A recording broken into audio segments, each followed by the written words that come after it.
क्या श्रावण मास में शिवलिंग की प्राण प्रतिष्ठा हो सकती है? जब श्रावण प्रारंभ ही नहीं हुआ था तब भी वृंदावन से एक पंडित जी ने मुझे प्रश्न किया। आपको मैं प्रमाण सहित बताने का प्रयास करूंगा कि श्रावण मास में शिवलिंग की प्राण प्रतिष्ठा होनी चाहिए या नहीं होनी चाहिए, और साथ में कौन कौन से नक्षत्र में आप कर सकते हैं ये भी मैं आपको बताऊंगा। साथ में यह भी प्रमाण मैं आपको दूंगा कि कौन सी तिथि में भी आप कर सकते हैं, ये भी मैं आपको प्रमाण दूंगा। वीडियो ज़्यादा लंबा ना हो इसलिए मैं प्रयास करूंगा आपको शीघ्रता से ही समझा सकूं। आप ध्यान से श्रवण करें।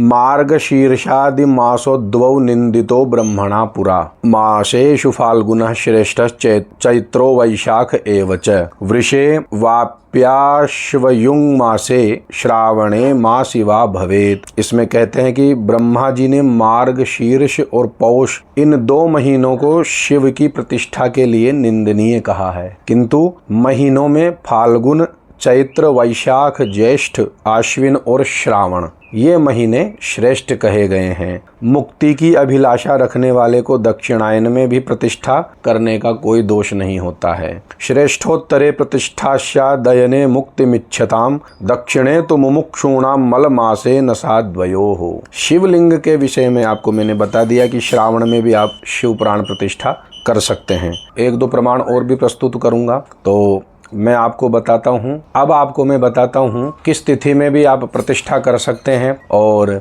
किस नक्षत्र में भी आप प्रतिष्ठा कर सकते हैं। शिवलिंग के विषय में भी आपको बताने का प्रयास करूंगा। प्रमाण जो है मैं स्क्रीन पर भी आपको डाल दूंगा ताकि आप स्वयं भी पढ़ सके और स्वयं भी देख सके, ताकि आपको ऐसा ना लगे कि ये मनमुखी है, क्योंकि ये ग्रंथ में ही लिखा हुआ है। तो आप ध्यान से श्रवण करें। मत्स्य पुराण में दृढ़ा धन करी स्फीता तथा प्रतिपदि स्मृता, द्वितीयायां धनोपेता तृतीयायां धनप्रदा, चतुर्थ्यां नाशमाप्नोति यमस्य स्यात् सुखावहा, विनायकस्य देवस्य तथा तत्र हितप्रदा, पंचम्यां श्रीयुता कर्तुर्वरदा च तथा भवेत्, षष्ठ्यां लक्ष्मीयुता नित्यं, सप्तम्यां रोगनाशिनी, अष्टम्यां दान बहुला, नवम्यां च विनश्यति, भद्रकाल्या कृता तत्र कर्तुर्भवति तुष्टये धर्म वृद्धि करी गेया, दशम्यां तु तथा तिथो, एकादश्यां तथा युक्ता, द्वादश्यां सर्वकामदा, त्रयोदश्यां तथा गेया, चतुर्दश्यां विनश्यति, कृष्णपक्षे पंचदश्यां कर्तुः क्षयकरी भवेत्, पंचदश्यां तथा शुक्ले सर्वकामकरी भवेत्, आषाढ़े 2 तथा मूलमुत्तरात्रयमेव च, मूलमुत्तरात्रयमेव च, ज्येष्ठा श्रवण रोहिण्यः पूर्वा भाद्रपदा तथा हस्तोश्विनी रेवती च, पुष्यो मृगशिरास्तथा अनुराधा तथा स्वाति प्रतिष्ठासु प्रशस्यते। अब इसका हिंदी जो अर्थ है वो ध्यान से श्रवण करें। मैं थोड़ा शीघ्र बोलूंगा ताकि वीडियो लंबा ना हो, आपकी MB और GB भी खर्च ना हो।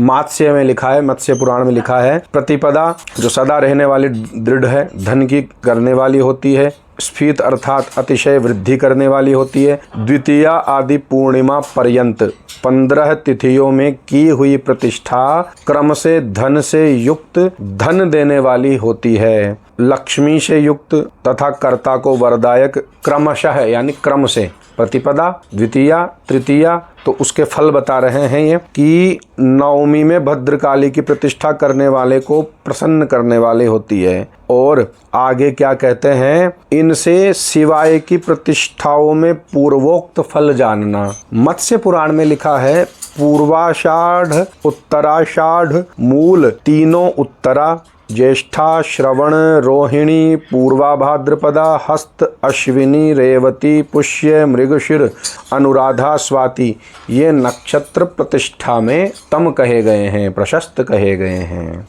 ऐसा प्रमाण प्राप्त होता है। दूसरा हम देखें तो क्या है, माधवीय वैखानसः क्या कहते हैं, मातृभैरव वाराह नरसिंह त्रिविक्रमाः महिषासुर हन्यश्च स्थाप्या वै दक्षिणायने। ठीक है। अब लिंग प्रतिष्ठायां विशेषः हेमाद्रौ लक्षण समुच्चय, जो हेमाद्रौ लक्षण समुच्चय है उसमें क्या कहते हैं, लिंग प्रतिष्ठा के विषय में, उत्तराशागते भानो लिंग स्थापनमुत्तमं, दक्षिणे त्वयने पूज्यम त्रिवर्षार्धे भयावहम। क्या कहते हैं, स्वगृहे स्थापनम नेष्टम तस्माद् वै दक्षिणायने स्थापनम तु प्रकर्तव्यम शिशिरा, प्राविशि स्थापितम लिंगम भवेद् आप हिंदी में ही सुन ले, श्लोक तो मैं आपको डाल ही दूंगा। माधवीय वेखानस कहते हैं कि माता भैरव, वाराह, निसिंह, विष्णु, महिषासुर, दुर्गा, इनको दक्षिणायन में स्थापन करें। यहाँ अपि के अर्थ में वही शब्द है, अर्थात उत्तरायण में भी स्थापना करें। लिंग प्रतिष्ठा में तो हेमाद्रि में लक्षण समुच्चय के वाक्य से यह विशेष लिखा है कि उत्तरायण सूर्य में लिंग स्थापन श्रेष्ठ है। मैंने संकलित किए हैं और मोबाइल में चित्र उनके लिए हैं, फोटो क्लिक करके, तो इसमें एक जगह संकलित रहता है। उस हिसाब से मुझे सुविधा भी रहती है और आपको भी सुविधा रहेगी। दक्षिणायन में स्थापित किया लिंग 1.5 वर्ष तक भयदायी है। जो लिंग स्थापित करते हैं वो 1.5 वर्ष तक भयदायी है। किंतु क्या कहते हैं आगे, इससे दक्षिणायन सूर्य में अपने घर में शिवलिंग का स्थापन न करें। कहाँ पर ना करें? घर में ना करें। स्वगृहे स्थापनम नेष्टम तस्माद् वै दक्षिणायने, घर के लिए बताया है। शिशिर आदि 3 ऋतुओं में स्थापन करना चाहिए। प्राविट जो होती है वर्षा ऋतु इत्यादि। शिवलिंग की स्थापन करने से वर और योग देता है, हेमंत ज्ञान को प्रदान करता है। और शैव सिद्धांत में शेखर का तो यह कथन है कि भोग की इच्छा वाला उत्तरायण में और मोक्ष की अभिलाषी दक्षिणायन में लिंग की प्रतिष्ठा करें। और कुछ प्रमाण हैं वो मैं आपको बता देता हूँ। नक्षत्र का बता दिया, श्रावण में प्रतिष्ठा कर सकते हैं शिवलिंग की, वो भी मैंने आपको बता दिया है। अब तिथि के बारे में भी जानते हैं। तिथि का भी वैसे मैंने बता दिया है, पंचमी पूर्णिमा पर्यंत तक, ठीक है। अब आप सुने, माघ फाल्गुन वैशाख्य ज्येष्ठाषाढ़ेषु पंचसु मासेषु शुक्ल पक्षेषु लिंग स्थापनम उत्तमम।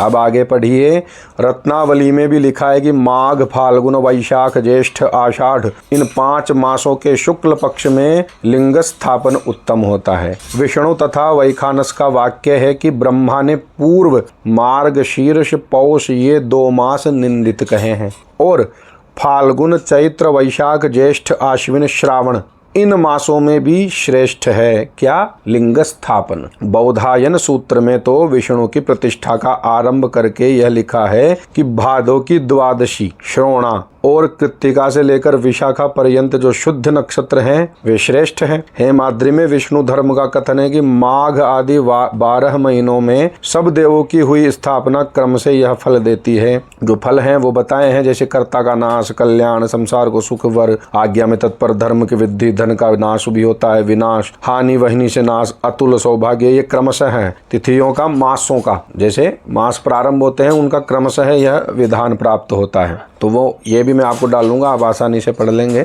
अब इसमें कहते हैं श्रावण और आश्विन का निषेध और मार्ग शीर्ष की विधि प्रथम कहे हुए वाक्यों से विष्णु की प्रतिष्ठा से और के विषय में है। विष्णु भगवान के लिए द्वादशी का या फिर विष्णु भगवान के लिए द्वादशी का या फिर जो पूर्व में कहा है जो मास निषेध है वो विष्णु प्रतिष्ठा के लिए है, यह हेमाद्रि का कथन है। और माघ श्रावण भाद्रपद का निषेध शिव की प्रतिष्ठा से और के विषय में है। श्रावण तो छोड़ो, भाद्रपद में भी शिव की प्रतिष्ठा के लिए कह दिए हैं। प्रमाण यह प्राप्त हो रहा है। कारण यह है कि इनमें शिव की प्रतिष्ठा लिखी हुई है, ऐसा शास्त्र कह रहे हैं। तो ये प्रमाण में आपको डाल दूंगा ताकि भ्रम ना पैदा हो। निवेदन यह है कि ब्राह्मणों से प्रतिष्ठा, मुहूर्त, ये सब कभी ना कभी दोष युक्त भी होते हैं और कभी निर्दोष भी होते हैं। इसलिए आप सभी से करबद्ध निवेदन है कि आप इन प्रमाणों को माने। श्रावण में शिव प्रतिष्ठा हो सकती है। मूल नक्षत्र में भी जो नक्षत्र होते हैं, मैंने नक्षत्रों के नाम भी आपको बताए हैं, बाकी मैं प्रमाण भी प्रस्तुत कर दूंगा। इसके बाद में जो तिथियों का है वो तिथियां भी मैं आपको प्रस्तुत कर दूंगा। तो आप आराम से चलचित्र को देखें और सभी के पास शेयर करें। कोई विवाद का विषय नहीं है, कोई भ्रम का विषय नहीं है, कोई शंका का विषय नहीं है। सीधा सरल सा सुलझा हुआ ये वीडियो मैंने आप सभी के लिए बनाया है। वृंदावन वाले जो पंडित जी हैं और कौशाम्बी के जो पंडित जी हैं, बनारस के जो पंडित जी हैं जिन्होंने मुझसे प्रश्न किए थे इस विषय पर, वो भी आप एक बार देखें और सभी को बताएं। और यदि कुछ भी प्रमाण में या किसी भी प्रकार से त्रुटि रही हो तो कृपया कमेंट या फिर मुझे संदेश करें। हर हर महादेव, नारायण नारायण, नमः चंडिकाय।